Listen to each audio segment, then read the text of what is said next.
apakah sudah diterima? Baik. Saya diamanai oleh panitia untuk memaparkan secara cepat materi tentang peran keluarga, sekolah, dan masyarakat dalam membangun generasi literat yang beretika di era kecerdasan artifisial ya. Tadi kata Pak Adin itu di dalam kamus itu kecerdasan artifisial. Mungkin nanti kita lihat lagi karena saya mempergunakan kecerdasan buatan sebagaimana yang diminta oleh panitia. Jadi mungkin ketika kita berbicara tentang bagaimana sih generasi literat yang beretika di era AI, itu seringkali pikiran kita tuh langsung tertuju pada teknologi, robot, chat GPT tadi ya, chatbot tadi ya, chatbot, chat robot gitu ya. Kemudian dan seterusnya dengan berbagai macam variannya yang terus berkembang, yang tidak bisa kita pungkiri itu juga membantu kita, termasuk membantu untuk membuat pantun. Karena di sini semua sudah cakep, jadi saya tidak pakai pantun lagi ya. Nanti semakin cakep nantinya. Oke, nanti bisa terbang. Jadi sesungguhnya inti dari literasi memang bukan hanya sekedar kemampuan beradaptasi dengan teknologi, melainkan bagaimana kita tetap dengan keutuhan kemanusiaan kita, ada kedekatan yang tidak bisa digantikan meskipun ada chat GPT ya.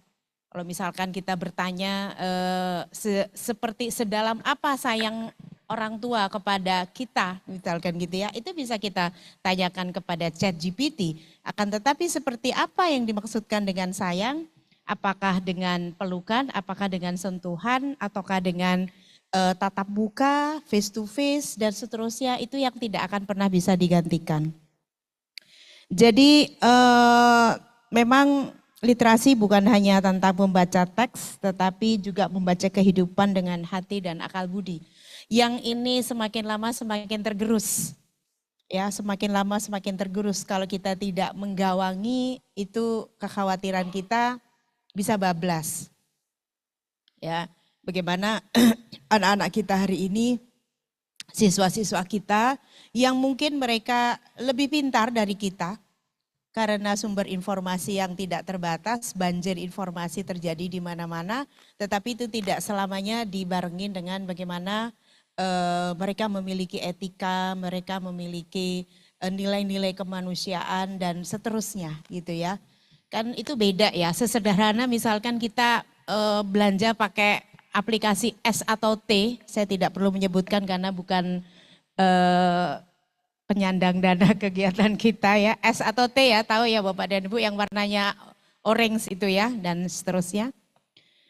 Itu berbeda dengan pada saat dulu kita masih ke pasar ya, menawar jambu 1 kilo ya kan, ibu-ibu kalau nggak nawar walaupun dapat 1.000 kan lumayan ya. 20.000 ya 15 lah, janganlah 17 gitu kan, masih ada di situ di situ ya rasa itu masih ada gitu ya. Kemudian kita ketika belanja melewati orang jual sembako, kita tanya gimana kabarnya, sehat ya, anak-anak di mana dan seterusnya. Itu masih ya kan. Saat kita ada di tempat minimarket yang bertebaran di mana-mana, itu saja sudah mengurangi itu. Minimarket itu kan udah nggak ada, kalau nggak perlu-perlu kan kita nggak perlu ngomong gitu kan ya, ngambil ke kasir, bahkan kita nggak nanya itu siapa, bagaimana itu Anda, nggak tahu, sudah nggak ngerti apa sudah. Ini kita bayar, kita keluarin ATM, bahkan kita udah nggak pakai apa-apa, langsung kita keluar. Itu saja sudah menggerus nilai-nilai kemanusiaan. Ditambah lagi ya yang tadi itu kita sebutkan. Ya, dan sekali lagi ini yang perlu menjadi perhatian kita bersama karena bagaimanapun penting untuk kita menjadi perempuan yang cerdas. Saya sepakat dan sebenarnya tadi pengen nanya ya dengan Ibu Ketua Dharma Wanita. Itu perempuan yang cerdas ini menjadi semacam apa ya?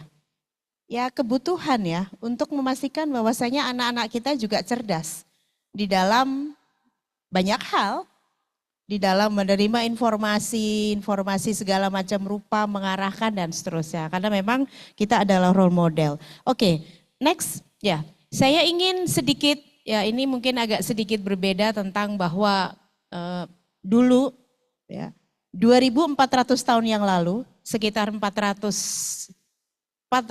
tahun sebelum kelahiran Nabi Isa, jadi abad keempat sebelum Masehi, pernah ada yang resah dengan keberadaan tulisan.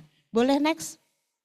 Siapakah itu? Jadi Plato, ya mungkin ini kalau Plato, Socrates, Aristoteles itu kan para filsuf zaman dulu yang pernah ada di dunia ini, ya saat itu pertama kali tulisan itu muncul, tulisan abjad ya yang kita kenal hari ini, yang kita pakai hari ini, yang dengannya itu kita bisa mengenal banyak hal dari zaman dulu sampai zaman sekarang. Kitab suci juga sampai ke kita itu adalah karena itu ditulis. Ya, teks-teks segala macam rupa itu sampai ke kita karena itu ditulis. Tetapi zaman itu 2400 tahun yang lalu itu pernah Plato itu sampai mewacanakan tentang bahwa tulisan akan menimbulkan lupa di dalam jiwa mereka yang mempelajarinya. Karena mereka tidak akan melatih ingatannya. Jadi dulu itu ketika munculnya tulisan yang manfaatnya kita dapatkan hingga hari ini, pada saat itu wacananya itu adalah Plato itu marah-marah gitu ceritanya. Marah-marah karena biasanya orang itu dengan mengandalkan hafalan, ya, mengandalkan hafalan, kemudian akhirnya bergeser ke tulisan. Dan zaman itu biasanya kalau orang lagi hafalan tuh kan ngomongnya begini ya. Nggak ada orang hafalan, kita lagi cerita nih, apakah itu baca puisi atau apa, kan nggak mungkin begini, pasti kan bertatap muka gini. Ketika tulisan itu datang, manusia zaman itu pada merunduk.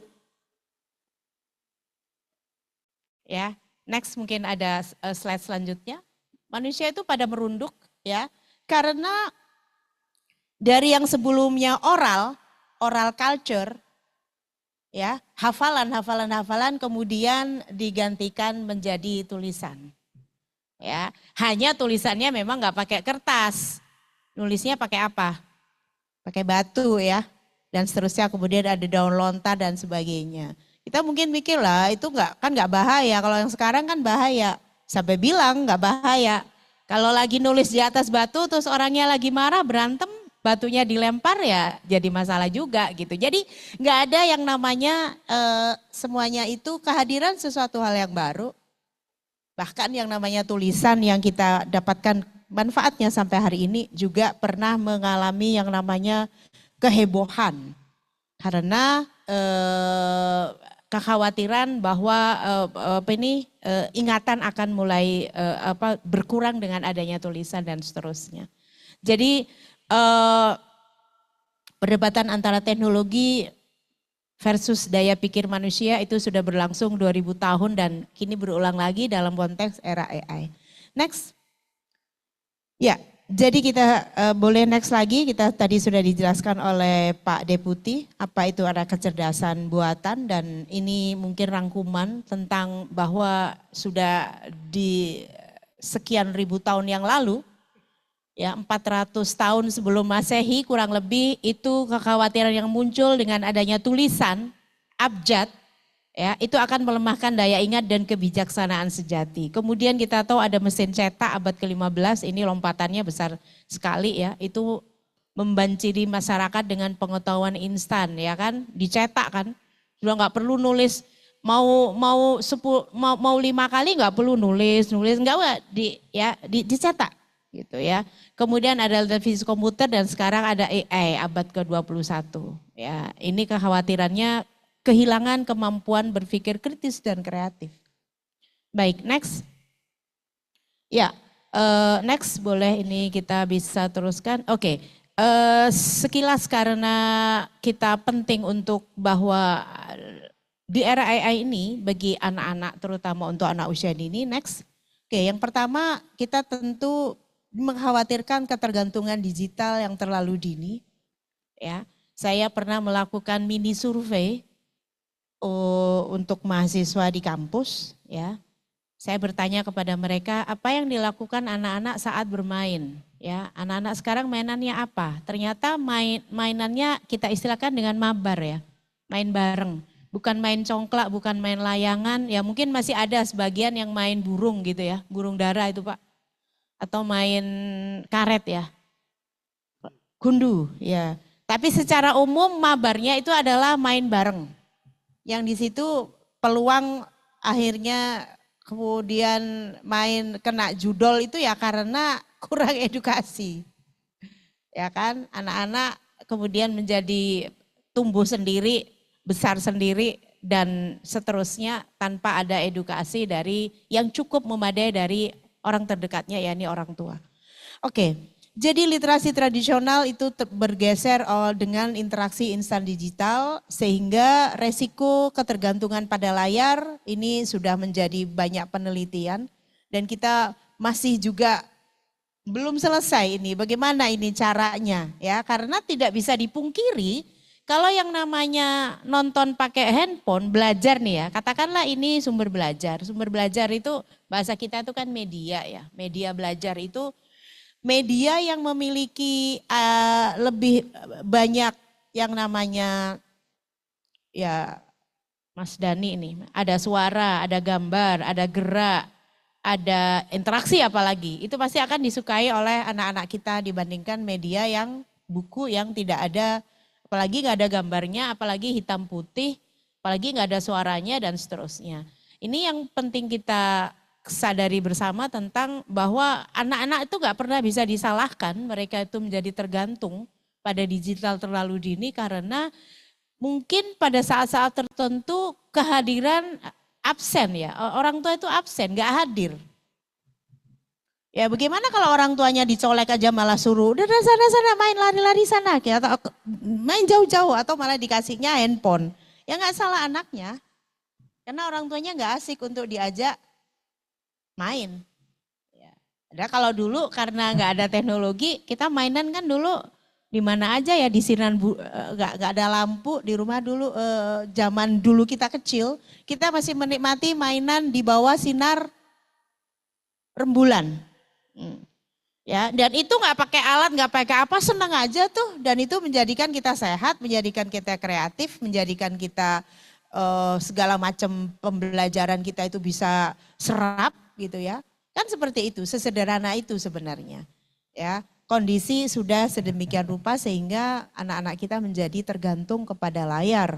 Padahal itu bisa menurunkan kemampuan fokus yang itu sangat dibutuhkan untuk belajar. Empatinya juga menurun dan imajinasinya pastinya akan lebih menurun lagi. Baik, yang kedua, next.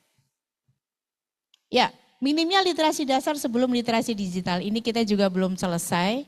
Ya, anak-anak kita pada akhirnya lebih tahu cara menekan tombol search, tetapi belum tahu cara memahami dan menilai informasi yang muncul. Ya, ini masih menjadi PR kita dan ini memang ruang gerak kita yang mungkin selamanya juga akan terus ya seperti ini. Karena ini literasi dasar belum selesai, udah datang literasi digital. Literasi digital yang ini datang lagi AI, Masya Allah gitu ya, kita digempur. Tapi ya peluang amal solehnya jadi banyak. Next. Oke, literasi bukan hanya kemampuan membaca teks tetapi juga memahami perasaan dan makna. Nah, rasa dan makna ini yang kalau kita berbicara pengasuhan, ya kan? Kalau anak-anak itu siapa sih yang seharusnya berperan ya kan di dalam pengasuhan tentu orang terdekatnya. Ya. Jangan lagi gitu kan anak-anak kita itu yang diutamakan semata-mata kognitif. Tadi pelajarannya gimana? Tadi PR-nya apa? Tadi tugasnya gimana? Tadi bisa ngerjain apa enggak? PR-nya mana? Ayo kita kerjain. Jadi kognitif, pengetahuan. Dan kita meminimkan sendiri bagaimana di situ ada rasa. Misalkan harusnya nih kan, sudahlah kalau sudah di rumah itu mah nggak usah lagi nanya-nanya urusan pekerjaan di sekolah. Oke lah, boleh kita juga menambahkan di situ ada aspek kognitif, pengetahuan. Tapi harusnya begini nih, tadi gimana, seneng gak belajar? Rasanya itu loh, perasaannya itu loh. Tadi main dengan siapa? Tadi main gimana? Bagaimana kamu bermain dengan teman? Bagaimana gurumu? Senangkah kamu dengan gurumu? Kalau anak usia dini kan itu pertanyaannya ya. Tadi bikin apa? Oh tadi lipat-lipat. Kamu senang gak? Kenapa kamu senang? Kamu ini ya kita bikin lipat-lipat lagi dan seterusnya. Harusnya rasa itu yang digali. Jadi bukan hanya lagi kepada sudah bisa A, B, C, D, E, F, G, H, I, J, K, L, M dan seterusnya. Nulisnya bagaimana? Itu kan kembali lagi ke kognitif pengetahuan. Sementara sudahlah pengetahuan itu di sekolah aja. Di rumah itu kita membahas tentang rasa. Ini yang kadang-kadang sering kurang. Ya, kurang. Sehingga anak-anak kita itu secara kepribadian juga tidak tumbuh dengan holistik gitu ya, kira-kira begitu. Tidak ada yang salah dengan membacakan buku untuk anak-anak di rumah. Tetapi bagaimana mereka melalui semua itu dengan kesenangan. Jadi tidak seperti orang perintah seperti kalau di kelas. Ya buka buku halaman 10, kalian baca itu kemudian kita diskusikan umpamanya. Itu kan pengetahuan. Seharusnya kalau di rumah itu kesenangan-kesenangan itu yang kita munculkan, rasa, ya kan emosi ya dan interaksi sosial. Jadi hal-hal sederhana yang bisa mendekatkan ya. Kita ini kan yang semakin kurang itu kan interaksi antara orang tua dengan anak, baik secara fisik misalkan sentuhan, ya kelekatan ataupun secara emosional. Itu yang mungkin ini menjadi kesempatan untuk kita berpikir ulang. Sudahkah kita, bagaimana kita melaksanakan atau ya pengasuhan itu bukan hanya untuk anak usia dini ya, anak usia SD, SMP, SMA, mahasiswa, mereka ya tetap memerlukan yang namanya rasa. Jadi gimana tadi nak, bagaimana pekerjaannya, bagaimana kawan-kawanmu, kamu senang dengan kawan, wah ini bosku ini begini, itu tetap lebih baik. Karena mereka memiliki kesempatan untuk bisa mengungkapkan. Kalau enggak kan enggak terungkapkan, akhirnya banyak yang mental health kan.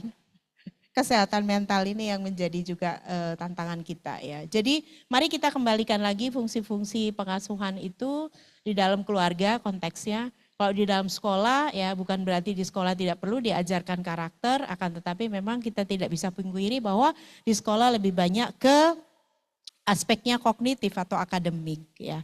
Oke, selanjutnya. Baik, oke, paparan konten yang tidak terfinta ini ya, ini kalau kita berbicara AI literasi sejak dini, bahwa tidak semua yang muncul dari mesin itu benar atau baik. Sebenarnya ChatGPT katakanlah, itu kan sudah nulis ya di bawahnya, dia sudah punya disclaimer bahwa ChatGPT juga bisa melakukan kesalahan.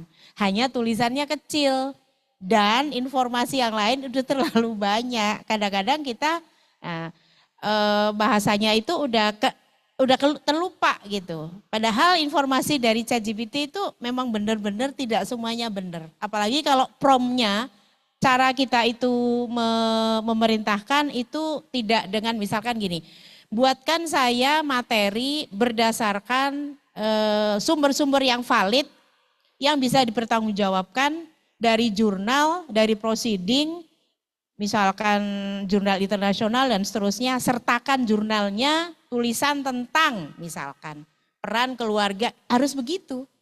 Harus jelas promptnya, perintahnya itu harus jelas. Kalau misalkan dia udah kita suruh belum muncul, saya minta sumber yang benar-benar valid karena ini untuk kepentingan akademik misalkan, itu dia juga akan ngikutin seperti itu. Nah, mungkin belum semuanya mengetahui tentang hal ini sehingga kadang kita suka sumbernya itu hoax ya, sumbernya itu belum bisa dipertanggungjawabkan secara jelas. Oke, yang selanjutnya, oke, baik, lagi next mungkin ya, oke, ya, saya rasa ini kita sudah mengetahui bersama ledakan informasi dan disinformasi. Lanjut Mas, terus. Ya. Terus, ya. Saya sudah tinggal sedikit. Ya, baik. Peran keluarga ya, generasi literat beretika. Ini next Mas. Ya.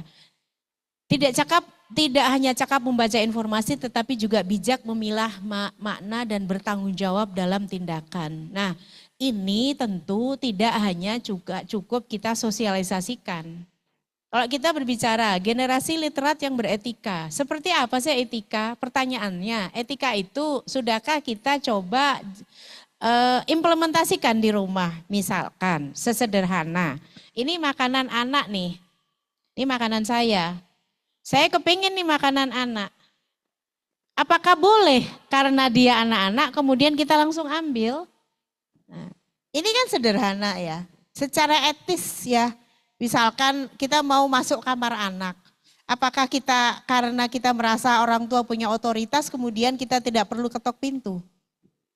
Nah, ya pinjam ya, Mbak atau Nak boleh pinjam pensilnya? Itu harus salah sederhana itu sih sebenarnya. Mulai dari yang kecil-kecil karena kita nggak mungkin kita ngomong udah kemana-mana sementara hal-hal yang tadi sederhana misalkan tadi masuk ke kamar anak itu permisi boleh masuk misalkan gitu ya. Ya kan tetap mereka harus ada yang namanya di situ ada penghargaan, ada penghormatan ya.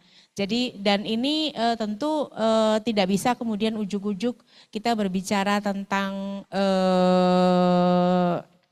generasi yang beretika di dalam penggunaan AI kalau hal-hal yang sederhana itu tidak juga kita sudah praktekkan, kira-kira seperti itu. Jadi kalau misalkan kita menurut adik seperti apa, menurut kakak seperti apa, ini kan pemberian kesempatan untuk anak berpendapat, membuka ruang dan seterusnya. Sehingga nanti saat kita itu mensosialisasikan, oh ini loh mesti harus dilihat, harus dicek, itu klop. Kalau secara relasi sehari-hari, hubungan sosial di antara orang tua dengan anak saja itu yang kayak tadi kita sebutin ya misalkan. Pokoknya kata mama ini, nah ini sudah kalau kata pokoknya ini bahaya ini.